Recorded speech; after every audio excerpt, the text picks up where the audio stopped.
जिनको 30,000 ऑनरेरियम मिलता था उसको 1,30,000 सीधा 1 लाख बढ़ा दिया। बचाने के लिए आपने वकीलों को 6 करोड़ रुपए तो आपने वकीलों को दे दिया।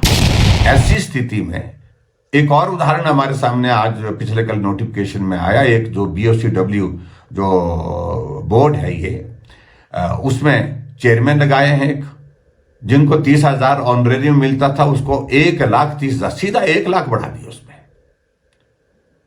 और ये सारी चीजों को लेकर के मुख्यमंत्री जी अपनी स्थिति को हास्यास्पद बनाए जा रहे हैं, मजाक का विषय बनते जा रहे हैं। एक तरफ आप बहुत सारी बातें कह रहे हैं कि हम आर्थिक तंगी के दौर में से गुजर रहे हैं, कुछ सख्त फैसले लेने पड़ेंगे, तो आप हटाइए ना। CPS को क्यों नहीं हटाते हैं?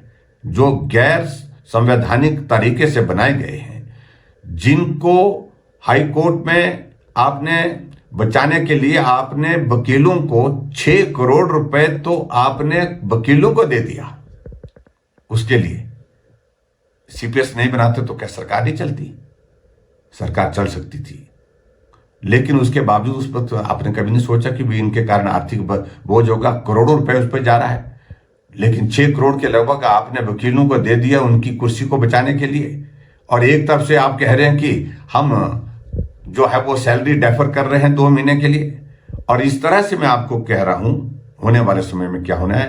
अभी शुरुआत की कैबिनेट मंत्री और CPS की सैलरी 2 महीने के लिए डेफर की, और 2 महीने के बाद तीसरे महीने सैलरी 2 महीने की भी मिलेगी और तीसरे महीने की भी मिलेगी।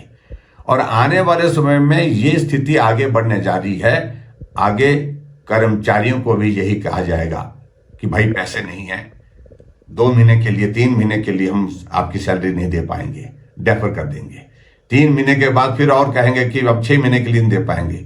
और धीरे धीरे ये स्थिति आ जाएगी कि सुखू जी हाथ जोड़ करके कहेंगे कि हमारी स्थिति अब सैलरी देने की है ही नहीं। ये हालात हिमाचल प्रदेश के बन रहे हैं और इस दिशा में हिमाचल आगे बढ़ता जा रहा है। हम सब लोगों को इस सारे विषय को लेकर के चिंता है।